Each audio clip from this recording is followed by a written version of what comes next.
Kalau uswah teladannya kepada satu orang, bukan kelompok.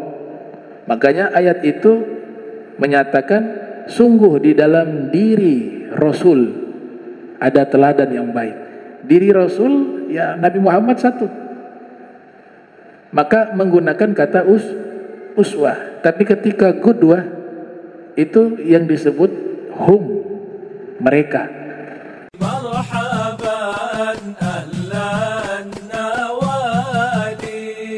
Ada perbedaan istilah dalam Al-Quran yang memiliki makna teladan ya. Pepatah mengatakan lisanul hal afsah min lisanil maqal ya. Keteladanan itu lebih fasih daripada sekedar ucapan. Tanpa kita mengucapkan tapi kita sudah memberikan contoh kepada orang, itu lebih berpengaruh bagi dia dibanding hanya sekedar ucapan. Karena biasanya tidak segampang ucapan ya. Pembuktian itu lebih sulit dengan amal daripada sekedar hanya mengucapkan. Kalau hanya sekedar mengucapkan semua mampu. Sholat tahajud yang rajin ya, tapi belum tentu dia sholat tahajud. Sholat harus berjamaah, jangan pernah telat, belum tentu dia bisa istiqomah. Jadilah orang yang istiqomah, belum tentu dia istiqomah. Karena ucapan gampang, tapi ketika pembuktian itu tidak semudah yang diucapkan. Sehingga ulama mengatakan keteladanan itu lebih fasih daripada ucapan. Makanya Nabi itu sebelum mengucapkan sudah membuktikan dengan perbuatan. Sahabat sekalipun tanpa mendengar apa yang Nabi sampaikan berupa nasihat, cukup mereka melihat sosok Nabi sebagai sosok yang memiliki keteladanan, itu sudah cukup. Karena Nabi membuktikan dengan amal. Nah, perbedaan kata qudwah dengan uswah dalam bahasa Al-Quran ya. Kalau qudwah itu ada ulama mengatakan biasanya dalam Al-Quran itu nisbatnya kepada kelompok. Disuruh kita meneladani kelompok. Makanya ayat disebut dengan dhamir hum ya, ulaikal ladzina hadallah fabihudahum. Hum kan mereka, kelompok. Maka dengan petunjuk mereka ikutilah, teladanilah mereka. Nah, jadi kata al-qudwah yaitu keteladanan kepada satu kelompok. Makanya ada istilah apa? Kita mengikuti para salafun as-soleh, para aslafun as-solihun, para salaf-salaf yang soleh. Itu kan bentuk jamak. Para salaf itu kata lafaz para dalam bahasa Indonesia, para pemuda, para laki-laki. Itu artinya apa? Banyak, berkelompok.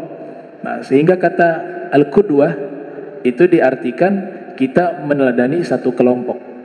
Kelompok yang baik tentunya yang kita teladani. Tapi kalau berbicara teladan dengan lafaz uswah atau iswah ya, ada dua qiraah. Qiraah pertama uswah, qiraah kedua iswah. Ya, laqad kana lakum fi rasulillahi uswatun hasanah. Atau dalam qiraat yang lain iswatun hasanah. Kalau uswah teladannya kepada satu orang, bukan kelompok. Makanya ayat itu menyatakan sungguh di dalam diri Rasul ada teladan yang baik. Diri Rasul ya Nabi Muhammad satu. Maka menggunakan kata uswah. Tapi ketika qudwah itu yang disebut hum, mereka, kelompok. Ya, itu perbedaan teladan dengan kosakata qudwah dan uswah. Kemudian pendapat kedua mengatakan kalau qudwah itu teladannya harus nampak di hadapan kita. Namanya qudwah. Harus kelihatan. Contohnya jelas ada di hadapan kita, disebut qudwah. Makanya di dalam kitab-kitab fikih disebut dengan syurutul qudwah, yaitu syarat-syarat makmum mengikuti imam. Disebut apa? Qudwah, bukan uswah. Karena imamnya kelihatan di depan, dia ngikuti imam.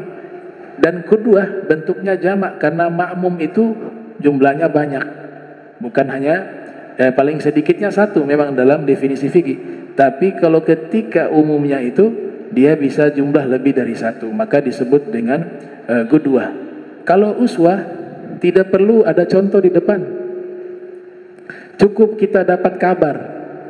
Nabi Muhammad SAW kan tidak mungkin kita saat ini bisa lihat keteladanan Nabi secara langsung.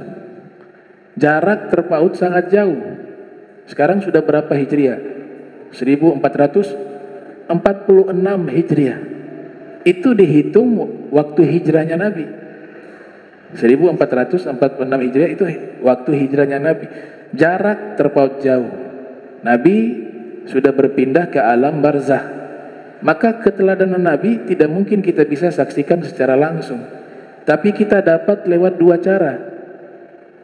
Kita dapat keteladanan Nabi lewat dua cara. Yang pertama yaitu para ulama yang memiliki sanad kepada Nabi. Lewat sanad. Kita punya guru, memiliki guru, guru ini memiliki guru.